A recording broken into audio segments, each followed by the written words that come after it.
তো দেখুন আজকে আমরা প্রচুর ভোর উঠে পড়বো। বলতে গেলে আমাদের এখানে গণেশ পূজা হলে বিশেষ করে প্রচুর গান বাজে, জানেন, প্রচুর ধুমধাম করে গান বাজে। কিন্তু আমরা বলবো কী করে, বলতে পারেন বলতো? প্রচুর বাজে, মানে মাইক প্রচুর, মানে এই গণেশ পুজো হলে আমাদের এখানে পুরো শহরটাকে ধুমধাম করিয়ে দেয়। আর যখন নারায়ণ পূজা হয় না, গণেশের দিদির বর, তাকে কি বলে ডাকে জানি না, তখন প্রচুর হুলি, তখন হুলি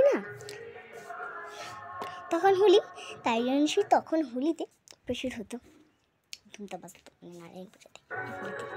প্রত্যেকটা ঘরের মধ্যে আমরা যতটাই বলবো না কেন, এরকম স্পিকারে কিন্তু আমরা জীবনেও দেখিনি। ঘরের মধ্যে এই দেখুন আমাদের গণেশ ঠাকুর, এটা আমাদের ক্লাবে পুজো হবে, ওখানটা যে গানটা বাজছে না, ওখানে আমাদের পুজো হবে, ঠিক আছে? মুখটা আমি অতটা দেখাতে পারবো না, দেখবেন এখান থেকে দেখা যাবে না। এই দেখুন, দেখতে পেয়েছেন? প্রত্যেকটার মধ্যে আমাদের মধ্যে কিন্তু কোনো অভাক্ষুক নেই, দেখতে পাবেন না। এইরকম এই ভিডিওটা দেখতে আমাদের ভুলবেন না, ঠিক আছে?